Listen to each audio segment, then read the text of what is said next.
And then I think, like maybe it's like a bias personally. Okay. I didn't want to see him cut his hair, and I didn't want to see him do the. I think that rebrand was not it. But it's but G's in the middle, but the getters in the bars and the betters in the bit the bills and the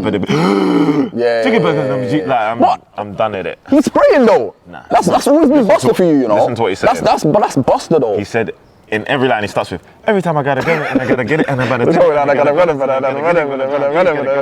it. He's saying the same word. Friends. Welcome back to another episode of the Block Report, hosted by your boy, your man, your king, Flashy Silla. Now you lot already know what I want. When it comes to my guests, I don't bring no needy man. I bring legends only, man that I respect musically, sonically, bro, just the whole thing, you get what I mean? And that being said, I brought my bro, my guy, Kojey Radical.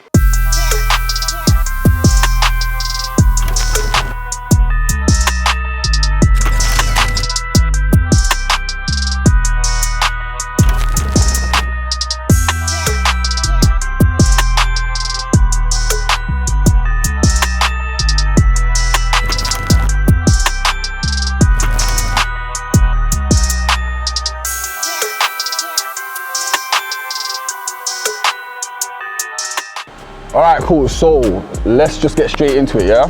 Cool. Reason to Smile. I want to start at the album, right. And I just want to I want to say how good of an album it is, how it blends, how cohesive it is as well. And correct me if I'm wrong, but it's a concept album, and I feel like it's very self-reflecting, innit? Yeah. And I feel like it's a very positive album, yeah. But you touched on mad darker aspects, innit? Yeah. So. Yeah, like it's self-reflecting. I feel like the production levels on it is the best I've heard in years, by the way. Wow. And I think that you've produced most of it, innit? So the executive producers on the album are Swindle and KZ. Okay. And we had some of the country's finest, you know? Yeah.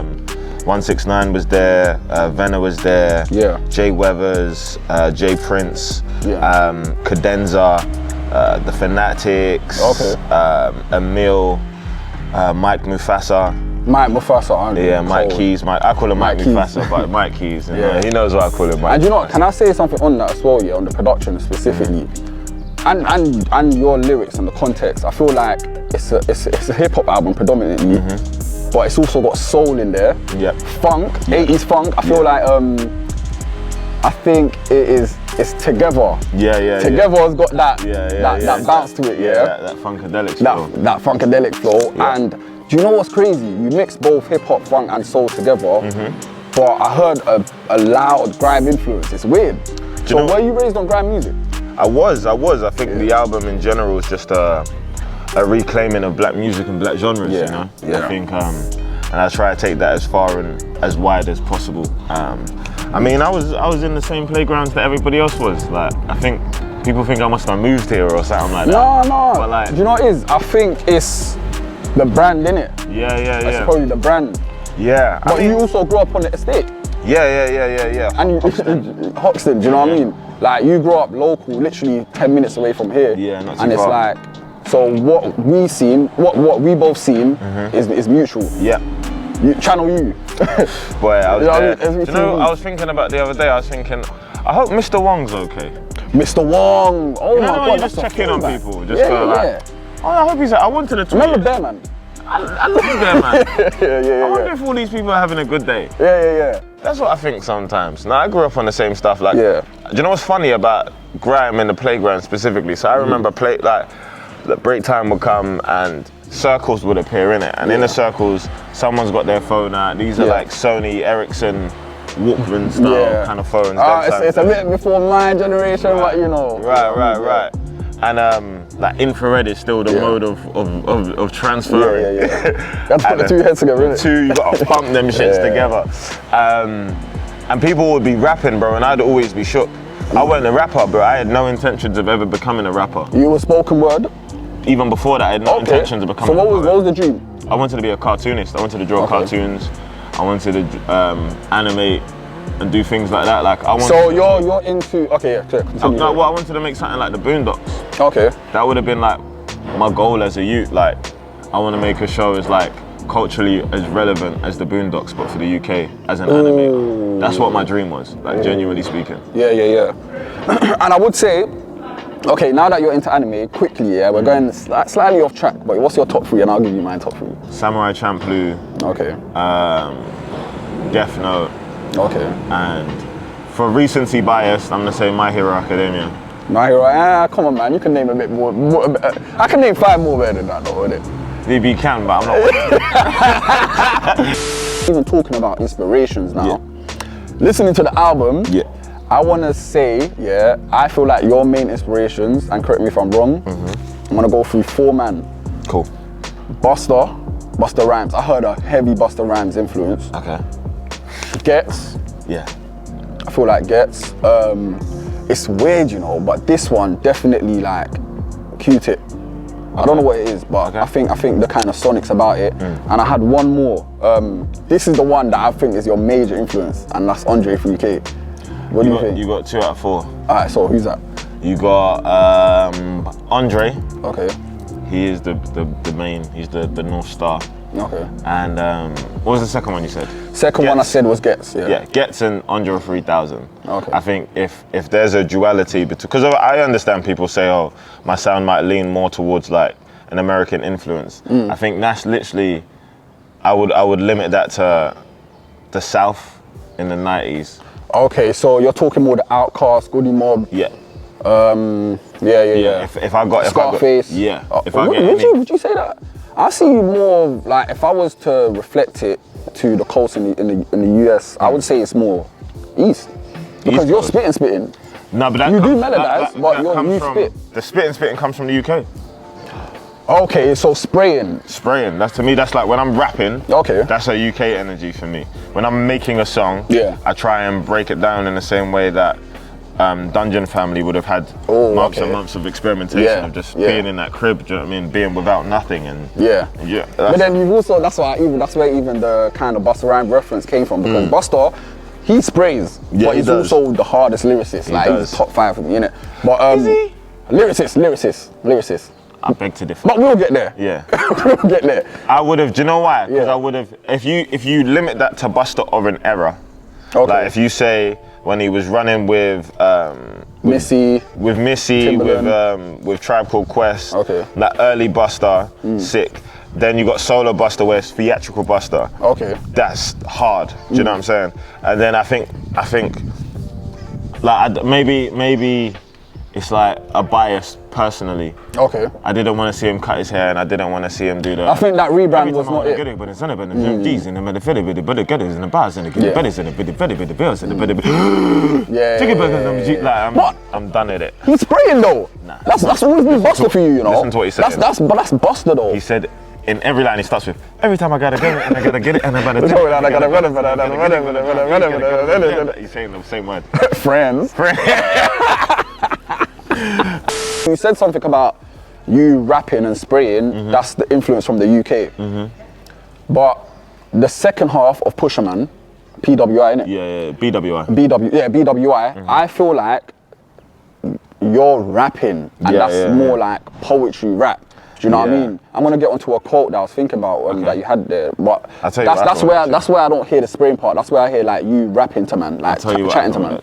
Yeah, I think that's my favorite, by the way. The second half, BWI. So BWI, Pusher Man was already a tune. I'd done Pusher Man with Fanatics. Okay. And me and Emil was already in a bag. Emil originally had about 3 records on the album. 3, 4. He probably had the most records on the album. We had to take some records off of him just because he was killing it, man. He had the freshest energy, you know, and I'm excited for him. But he runs this instrumental.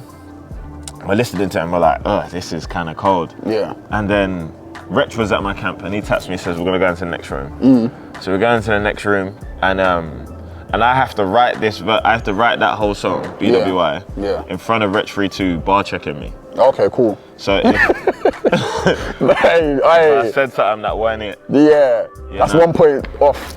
Deduct that. And I just had to keep, like, if he didn't get a Wretch reaction, the line couldn't stay. Okay. So that's why. And how did you gauge that? Because he's very vocal. He'll tell you. Reg is one of the, Reg can't hide his emotions when he likes something. When it comes to music, he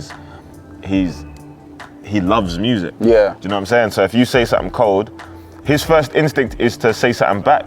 Like he even gave me a line on there. I must have been barring. Raw, Kojey, you're getting ghostwritten. Yeah, I've got ghostwriters. I've got ghostwriters. I'm the worst rapper in the UK. I'm telling you. No, I'm joking. I flame him up. Get me. The amount of hits I've given to people. Yeah. You think you balance it out? People owe me some likes. Yeah, come on. Respectfully. Nah, do you know what's interesting about writing as well? Okay, let's get into it. Is this was probably the first album that opened up my writing process. Okay. When you so you didn't do it at 100% before, was that like maybe 60, 70? As in like Cashmere Tears, for example. You say you wasn't vulnerable with it like. No, it wasn't even that. It's like with Cashmere Tears, it was just me, KZ, Swindle, Q, Amaray, Maverick Sabre came down for a day. Yeah. My boys, like 2 of my boys that don't even do music, and the musicians like Neil and Dana and all them man there. Like Mike was there, Mike Keys was there. Okay. You know who I really want to see you work with? Who? Fraser T. Smith. I worked with him. Oh, you worked with him? Times, yeah. Okay, cool. It was a very small group of people. Yeah. So when I say my writing process was closed off, is that is literally like, I purposely was like, I'm not having no features. Like Amaray is on that on Cashmere Tears, but that's my cousin. Okay, so that's still family. Yeah. Do you know what I'm saying? So I'm like, I'm not having no features. With the album, I was like, I need to pick features that I'm not afraid to be vulnerable in front of. Oh man, and also I was gonna ask you, what is your favourite feature on the album? And I can't like, please don't say all of them, man. Please don't say all of them, because I really hate that, bro. Like, do you know what I mean? And my favourite, I would say Cash. I think Cash absolutely killed it, and he complimented you so well. He did, buddy. Oh man, he was ridiculous. But them still can't feel me. And you know when he does the yard man thing, yeah, like, you know what I mean, like on the rap, like. Because you know, we know it's coming from a real place, because obviously what happened or whatnot. It's the way, like, but watching a man do it is very different. Yeah. You know, how's it like working with Cash too? Because I'm a huge fan of Cash, man. Cash, yo, come on the block. Hit me up, yeah. Come on the block report. We need to talk. Do it. I'll text him. Text him. Yeah, I'll do it. Cash. Do you know what's so interesting about Cash? Is that so I've been a fan of Cash since Cash-tastic. Obviously. Yeah. So I was following that whole story and that whole period of time in his life, but as a civilian. I had no musical credits to my name for him to even know who I was. Yeah. Do you know what I'm saying? So I'm just seeing that whole thing as a fan, and I'm relating to it so much, not because I've gone through similar experiences, but again, I always relate the idea of migration either way to the journey of our parents and how Windrush. You get me? And just the 50s, 60s. Just generationally how we're here and how we're able to sit here and do this and where our culture comes from and where it tracks back to in those experiences. So I remember when he came back, I think I was on tour with Daniel Caesar. Okay. And I'm sitting in a green room, and his Daily Duppy drops. Yeah. And I watched it about 4 times. By the 4th time I knew all the lyrics. Okay. Like I was gassed. And then lockdown happens. He does the Trench Baby challenge. And then I throw a little verse out on the Trench Baby challenge. But like, again, still tentatively, like I'm still thinking, man doesn't really even know like who I am. Do you know what I'm saying? At this point though, have you built a certain buzz? I was Kojey. I've been Kojey since Kojey began. Okay. Do you know what I'm saying? But like, with the energy that nobody knows me. Okay. Because it allows me to walk into any room with humility. Yeah. It allows me to walk into a room and say hello to everybody in the room, because I can't assume everybody in the room knows who I am. Yeah. And I just walk and it makes people very objective. Yeah. Do you know what I mean? I walk through the industry with the same mind frame. Okay. So, me thinking about like getting cash in, I've reached out and he's like, yeah, I'll come too. And then he's come to the studio and we spoke for hours, bro. Okay. Before you even started working on shit? Spoke for hours, bro. Hours and hours. We're playing stuff back and forth. Yeah. He's playing me certain records that are now out, do you know what I'm saying? Yeah. From Return of the Immigrant and things like that. And I think we ended up starting on a couple vibes. Yeah. And by the time Born comes around, I think and you know what it is, I feel like with Born, it's a very good blend of Kojey and Cash in 2022. I think by the time Born came around, we was comfortable with each other. Yeah, that's what it sounds like. Yeah. That's exactly what, and I feel like with all of the features as well, it sounds like sonically that you've got a personal relationship with all of them. But me and Cash knew we had one as soon as the song was done. Okay. And it's interesting because even now, like, you have the initial hype of an album and everybody like gravitating towards the album as a whole and that being like a thing. Yeah. And then it goes quieter and certain songs start to just like embed themselves. You haven't told me your favorite feature on there. I'm not gonna let you get away with that one. Yeah. Like genuinely. Tiana Major 9. Which one? Tiana Major 9. Tiana Major 9, yeah. Tiana the one Major with 9. Khalees as well, isn't it? She's on No, Reason to Smile. Yeah. And she's on Talking. But you've got on there twice, right? Huh? Yeah, you've got on there I've twice. got on there twice. You know why? Because as of when we recorded it, that was the Grammy-nominated Tiana Major 9 from London. Yeah. R&B songstress from London. Respect on her name. Yeah. And as of the time of this recording, she is now Grammy-winning. Tiana Major 9. May 5th, Grammy-winning. Because she was from the UK. 100%. She was on the Lucky Day. Yeah. That won a Grammy. Yeah. You see what I'm saying? And like when she was first nominated for a Grammy, it was her record with Earth Gang. Yeah. For this Queen and Slim. Yeah. For soundtrack. The UK has a habit of just marginalizing certain accolades. Do you know what I mean? To whether it's relevant to the culture or not. And that's normally does it get clicks? Okay. Do you know what I'm saying? Like, is it worth? So you're saying that it's being gatekept too much? Is it worth reporting about because is it going to get engagement? Is Oh, it okay, gonna yeah. Is it going to rile up the net? Is it going to make people chat or is it just another moment to clap for somebody doing good? Yeah. And we don't take enough opportunities to clap for somebody. But do you think that's just is exclusive to the UK? That's just the world, I would say. I only live here. You couldn't gauge it from America or Africa or Asia. I see what I see here. Yeah. To a certain degree, it's probably better. I think more people need more time to live with an album. Yeah. So much of music nowadays, it forces people to think Friday to Friday. Yeah. And albums are forgotten about within the next week. Yeah. It used to be the next month. Yeah. It got shorter and shorter. So like, I got a heavy festival run, so people are they're gonna see you. They're gonna see me, and plus they're gonna get a glimpse of what the show can be, and the anticipation and the excitement for November is gonna be 10 times as much. Aye, fam. I needed to say, this is not even for you, bro. This is for the people that watching, I went to the Kojey show in 2018 November, This was in November, so October. Bruv, Kojey's fans, the girls, they are only pretty. There's only pretty girls, like. It's a fact. I realise that. I don't know, what is it though? Kojey. Yeah. That's just a fact. Do you know what it is? Face cards don't decline when it comes to Kojey's like fan girls. That's 100% you know what I mean? Truth. But it's a different type of pretty though. It's 100% the truth. It's 100%. You know what I mean? It's 100% the truth. Yeah. And I claim that. Yeah, you got to. I claim that with my whole heart because I think and you know, your shows don't have hella man. Right. You know? Bro, some shows I've been to, bro, it's just a sausage fest, bro. Right. You get me, like? Thank you. Women keep turning up to these kind of. We wrote Beautiful on the album for you. Yeah. November, pull up to the show, sing that loud. We're gonna see you there. It's a known fact that Pen girls listen to Kojey. Yeah. And like, I'm not gonna lie, I like the ratio where it's at. Yeah. But more of you can come. No, man, them, I can't. I'm saying man them loud. He's only got 2 hands. Yeah. I'm busy. I'm holding a mic. I've only got 1 free. Do you know what I'm saying? We need